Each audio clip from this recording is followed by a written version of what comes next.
Everyone remembers the Opium Wars as Britain forcing narcotics on China, but the wars were fought over silver.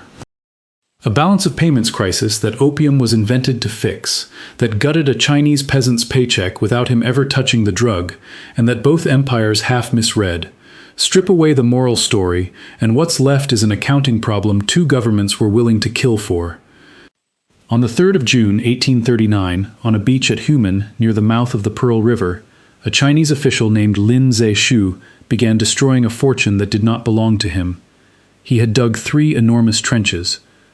Into them his workers shoveled a confiscated drug, mixed it with salt and lime, stirred it with rakes, and let the tide carry the poison out to sea. It took 23 days. When it was over, more than 1,000 tons of opium were gone, 20,000 chests. By several accounts, Lin, a careful and religious man, composed a written apology to the god of the sea for the mess he was about to make of his waters. That scene is where the story usually starts. A principled mandarin, a pile of drugs. An empire of smugglers who wouldn't take no for an answer, and then the gunboats. Here is the part that doesn't fit. The men who lost that opium had already been paid for it, by their own government, on credit, by an official who had no authority to promise a penny. The war it started was voted through the British Parliament by 9 votes, over the fury of a young MP who called it a disgrace that would stain the country forever, and the thing both sides were actually fighting about was not the drug in those trenches. It was a medal. You know the outline. Britain got China hooked on opium, China tried to stop it, Britain sent the Navy, China lost, and Hong Kong changed hands. That version is in every textbook, and none of it is wrong, exactly. It just leaves out the reason. It skips the 20-year money problem that made a drug empire look, to the men running it, like the only sane option. It skips what was happening inside China, where the same silver crisis was quietly bankrupting farmers who had never seen an opium pipe. And it skips the awkward fact that when the smoke cleared, the treaties Britain forced on China barely mentioned opium at all. Follow the silver, and the whole thing turns inside out. So let's follow the silver. For most of the 18th century, China was the country everyone owed.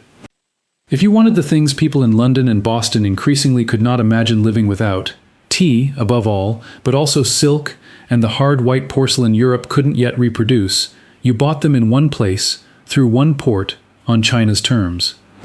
Foreign traders were penned into a strip of waterfront at Canton, modern Guangzhou, and allowed to deal only with a licensed guild of Chinese merchants called the Kohong. You came in the trading season, you did your business, you left. And you paid in silver, not cloth, not iron, not the woolens Britain kept trying to push on a market that had no interest in them. China ran on silver, taxed in silver, and had little appetite for anything Europe made. So silver is what China demanded. Balance of payments is the plain accounting of this. Add up everything a country sells abroad, subtract everything it buys, and see which way the money flows. For China, for decades, the money flowed in, one direction, relentlessly. The scale is easy to underestimate. By the end of the 1700s, Britain was hauling home something like 7,000 tons of Chinese tea a year. Tea stopped being a luxury and became a national habit, then a national dependency, and the government noticed what governments always notice. It taxed it. The duty on tea ran as high as the price of the tea itself, and by the early 19th century the levy on tea drinkers was handing the British Exchequer close to 1/10 of its entire revenue. Sit with that. 1/10 of what the British state collected came from a leaf that only grew in a country that would sell it for one thing: the Royal Navy, the roads, the debt from a long century of wars. A slice of all of it was underwritten by China's willingness to keep taking silver, which was fine as long as Britain had silver to give. It was running out. The mines of Spanish America, which had fed the world silver for 2 centuries, were seizing up as Spain's colonies tore themselves loose in wars of independence. Silver was getting scarce and dear right when Britain needed more of it than ever. A country cannot run a permanent deficit with a supplier who accepts only a currency the country can no longer get. Something had to give. The something was a flower. The solution grew in India, and it was already making money before anyone thought to aim it at China. After the East India Company seized Bengal in the 1750s, it inherited a going concern: opium. The Mughal rulers had run it as a state revenue source, and the company simply took over the racket and tightened it. Poppies were grown under license on the Ganges plain, around the cities of Patna and Benares. The raw opium was carried to a company factory in Calcutta, worked into smooth balls about the size of a small melon, packed roughly 40 to a chest of mango wood, and auctioned 3 times a year at Calcutta's Tank Square to the highest bidder. Here is the elegant, cynical machine they built out of it. The company itself did not smuggle. That would have poisoned its legal tea business at Canton. Instead, it sold the opium at auction to nominally independent country traders, pocketed the revenue, and looked away. Those private merchants, firms like Jardine, Matheson and Company, and Dent, ran the chests up the Chinese coast and sold them to Chinese smugglers, who paid in silver. The traders carried that silver back to Canton and handed it to company agents in exchange for bills of credit. The company used the silver to buy the tea. That's the triangle. India grows the drug, China buys the drug and pays in silver. The silver buys the tea. The tea goes to Britain and gets taxed. Every leg funds the next. And the beauty of it, from London's point of view, was that Britain no longer had to ship its own precious silver east to fund its tea habit. China's silver did the job now. Chinese buyers were, in effect, paying for their own conqueror's afternoon cup. The drug was never the point. The drug was the pump. It existed to reverse the direction of the silver, and it worked better than anyone dared hope. Imports of opium into China went from a couple hundred chests a year in the early 1700s to around 10,000 a year by the 1820s, and past 30,000, some estimates say closer to 40, by the late 1830s. Somewhere around 1804, the trade deficit flipped. For the first time, silver started leaving China faster than it came in. And opium had one more quality that made it indispensable to a nervous treasury. It was reliable income. Through the 19th century, the opium sold into China supplied roughly 1/7 of the entire revenue of British India. Not a rounding error, a pillar.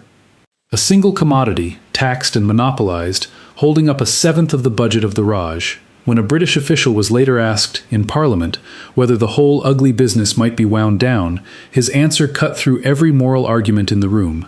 How, he asked, am I to do without the revenue? For a generation this looked, in London and Calcutta, like a solved problem. Inside China it looked like the ground giving way. Start with the numbers, because the numbers are the story. The silver draining out of China was modest at first, perhaps 2 million taels a year around 1820. A tael was a weight of silver, a little over an ounce. By the 1830s, the outflow had climbed toward 9 million taels a year. Silver was leaving faster than it arrived, and inside a closed economy that runs on the stuff, that has a consequence most people who buy and sell never see coming. The consequence lands on the exchange rate between two metals. Ordinary Chinese did not spend silver day to day. They spent copper, small round coins with a square hole, threaded on strings, 1,000 or so to a string. Copper cash was the money of markets and wages and rent. Silver was the money of the state. And here is the trap the Qing had built for themselves without realizing it. Taxes were owed in silver, but a farmer earned in copper. So the value of a peasant's tax bill depended entirely on how much silver a string of copper would buy. As silver grew scarce, its price in copper shot up. Between roughly 1820 and 1850, the silver price of copper cash collapsed. By some estimates, it fell around 76%, which means the amount of copper a farmer had to hand over to settle a fixed silver tax could double, and did, without a single official raising the rate. His harvest was the same. His plot was the same. His tax, on paper, was the same, and he was being crushed. In the worst years and the worst provinces, families sold children to make a tax payment in a year the crops had actually been good. The same silver drain hollowed out the government from the top. Across those decades, the state's real fiscal revenue fell by something like 40%, measured against the copper economy where most Chinese actually lived.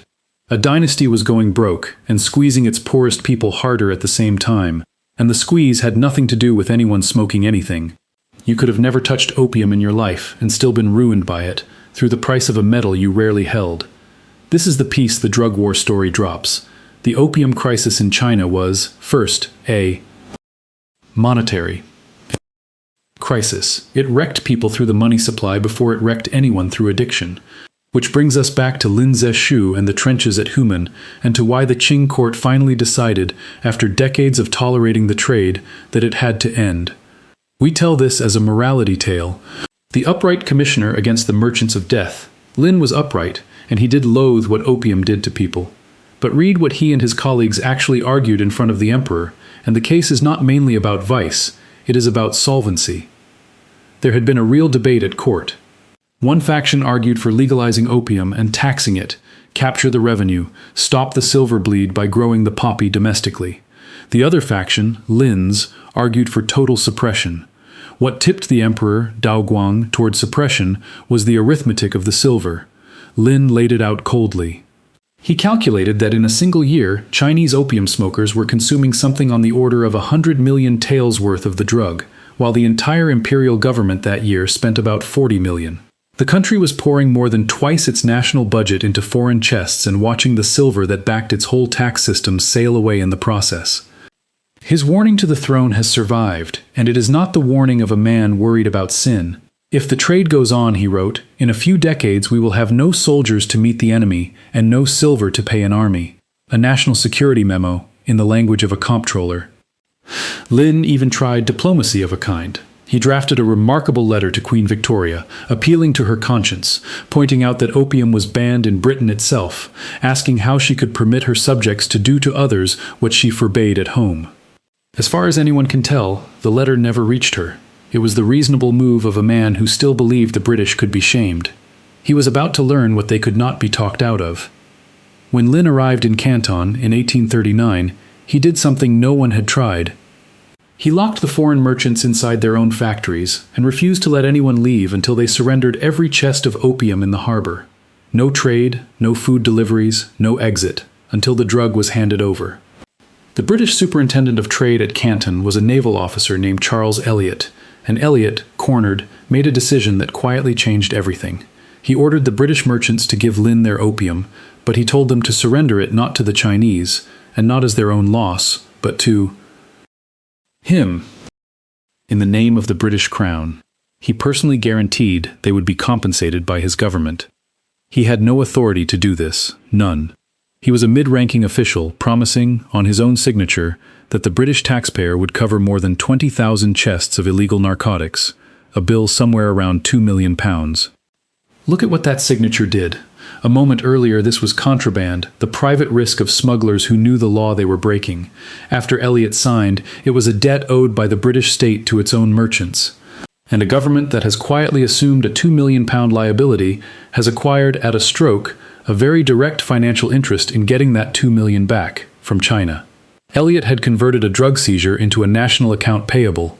Now there was money on the table that London could be made to care about. The merchants understood the game perfectly. One of them, William Jardine, a hard, brilliant Scot the Chinese had nicknamed the iron-headed old rat for his refusal to be intimidated, sailed home to lobby the Foreign Secretary in person. He didn't just ask for war. He handed the government a plan, which ports to take, how many ships it would need, what to demand at the end. The victims of the seizure had written the invoice and drafted the collection notice. The Foreign Secretary was Lord Palmerston, and he did not agonize. He is often painted as a man who went to war for drug dealers, which is close enough to true to be misleading. What Palmerston was defending was bigger and, to him, more respectable than any single cargo. He was defending a system. The whole triangular machine, the tea revenue, the Indian opium revenue, the silver that made it run, depended on the ability of British merchants to trade on the China coast without a Chinese official someday shutting it all down at will. Lin had just proved he could shut it down at will. If that stood, the pump could be switched off, the silver could stop, and 1/7 of India's budget and 1/10 of Britain's tea revenue sat exposed to the decision of a commissioner Britain did not control. So the war was sold, in London, not as a war for opium, everyone knew that wouldn't play, but as a war for free trade. And for the dignity of British subjects abroad, redress for the seized property, an end to the humiliating confinement at Canton, the right to trade like equals. It was, in its way, an economic doctrine going to war for itself. The belief that markets should be forced open became the flag you could fly over a fight that was really about the balance of payments. There is a genuine irony buried in the free trade banner, and it is worth being honest about.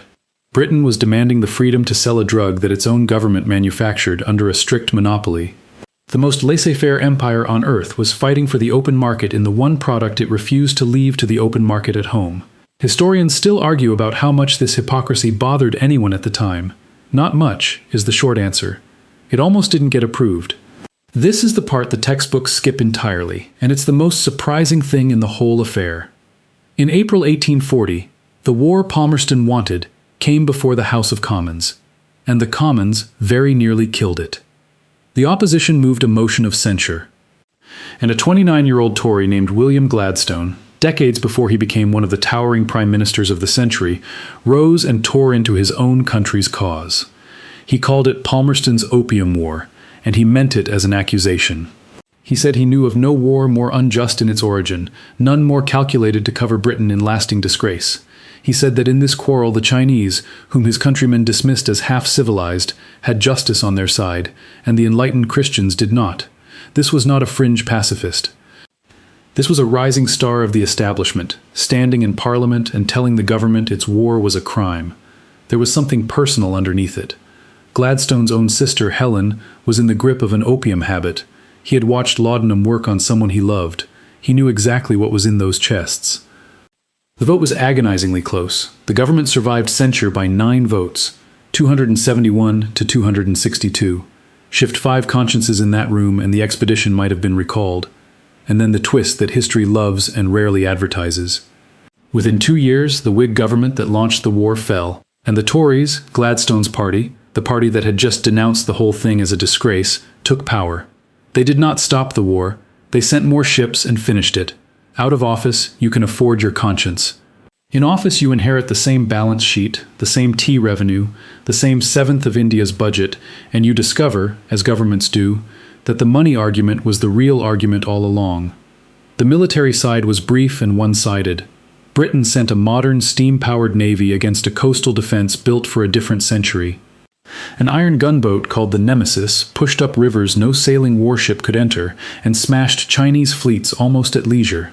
By the summer of 1842, a British force was on the Yangtze, threatening to cut the artery that fed Beijing, sitting outside Nanjing ready to take it. The Qing sued for peace. The Treaty of Nanjing, signed in August 1842, is where you see what the war had actually been about, because the settlement reads like an invoice, not a drug policy. China would pay Britain 21 million silver dollars. The treaty broke that number down with almost comic precision, and the breakdown is the confession. 6 million was compensation for the opium Lin had destroyed, Eliot's unauthorized promise, now collected from the loser at gunpoint. 3 million was to clear old debts that Chinese merchants owed British traders. And 12 million was billed to China as the cost of the war Britain had chosen to wage. You broke it, you bought it, plus we'll bill you for the bat. Then the structural demands, the ones that actually mattered. China ceded the island of Hong Kong outright. It opened 5 ports to British trade and residence instead of the single caged wharf at Canton. It abolished the Cohong monopoly so British merchants could deal with anyone, and it agreed to a fixed, low tariff it could no longer set for itself, surrendering the basic power of a state to tax what crosses its border. Notice what is missing. The treaty does not legalize opium. It doesn't really discuss it. The drug that gave the war its name is almost absent from the document that ended it, because opium was the occasion, not the object. What Britain took was the system. It had gone to war to protect, guaranteed access, guaranteed trade, a tariff it controlled, and a permanent base on the coast. The pump was safe now. The silver could keep flowing. Everything else was detail. The peace didn't hold, because the peace hadn't settled the thing that caused it. British merchants wanted more ports, deeper access, the whole interior. China wanted the foreigners contained. 14 years later, they went again. The pretext in 1856 was almost embarrassingly thin. Chinese officials boarded a ship called the Arrow, Chinese-owned, registered in Hong Kong, its British registration arguably expired, and arrested the crew. Britain claimed its flag had been insulted. That was enough. This time, France joined, nursing its own grievance over a murdered missionary. The Second Opium War went worse for China than the first. Anglo-French forces fought their way north, and, in 1860, took Beijing itself. The Emperor Xianfeng fled to his hunting lodge beyond the Great Wall, where he would die the next year, and left his brother to sign whatever the foreigners demanded. And then, in October 1860, British troops under Lord Elgin did something that China has not forgotten in the century and a half since. In reprisal for the torture and killing of a captured negotiating party, Elgin ordered the burning of the Yuan Mingyuan, the old summer palace. a sprawling imperial garden city of pavilions and libraries and fountains, the accumulated treasure of the dynasty. Thousands of troops looted it first, then they set it alight, and it burned for days. What couldn't be carried was smashed, it was punishment, and it was theater, and it was meant to teach a lesson about who now set the terms. The settlement that followed, the Convention of Peking, went further than Nanjing in every direction. 10 more treaty ports, foreign diplomats permanently installed in the capital, foreigners free to travel the interior, missionaries free to preach and own land. There's a Kowloon Peninsula, across the water from Hong Kong, handed to Britain, and the indemnity raised to 8 million taels of silver each, to Britain and to France. This time opium was named. The trade was legalized at last, taxed at a fixed rate per unit of weight. The fig leaf came off. The drug that both wars had supposedly not been about was now, officially, a lawful import, because the point had never been to make China smoke. The point had been to keep the silver moving in the right direction, and a legal, taxed trade did that even more smoothly than a smuggled one. Now, the honest part. The story I've told you, opium drained China's silver, the silver drain caused the crisis caused the wars, is the version that has dominated for nearly a century, and recent economic historians think it's too simple. The problem is the silver itself. When scholars go back and rebuild the actual flows, the numbers don't quite balance the way the classic account needs them to. China's silver losses in these decades appear to have been far larger than opium imports alone can explain, by some estimates, several times larger. So opium can't have been the whole cause. Something else was pulling silver out of China, or drying up the silver coming in. The leading candidate is that global silver shortage I mentioned at the start. When Spain's American colonies won independence, the great silver mines of Mexico and Peru fell into decades of disruption, and the world's supply of new silver cratered. Less silver was reaching China, not mainly because opium was chasing it out, but because there was simply less of it in the world to arrive. If that's right, then the monetary catastrophe that pushed the Qing to the brink, the collapsing copper-to-silver rate, the crushed farmers, the panicking treasury, was driven substantially by a supply shock on the other side of the planet that had nothing to do with any British drug. Which leads to an uncomfortable possibility. Both empires may have gone to war over a diagnosis that was partly wrong. China blamed opium for a silver drain that opium only partly caused. Britain defended a pump whose value was inflated by a shortage it didn't create. Two governments read a global monetary accident as a bilateral fight over a drug and went to war on the misreading.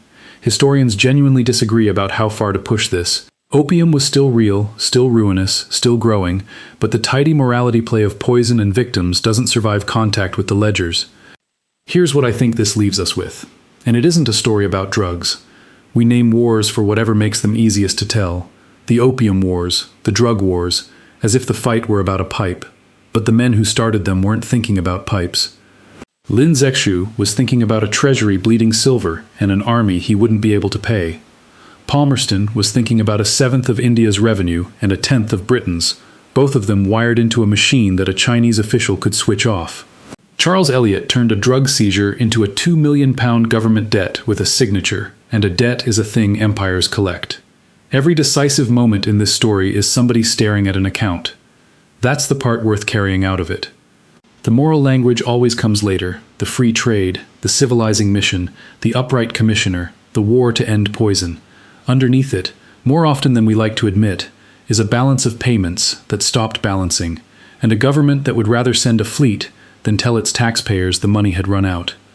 China spent the next 100 years calling this the beginning of its century of humiliation and paying for it. The silver crisis fed straight into the Taiping Rebellion, a civil war that killed something like 20 million people. And in one final irony that ought to close the account, within a few decades China was growing so much of its own opium that domestic poppy dwarfed anything Britain had ever shipped in. The drug outlived the reason for the war.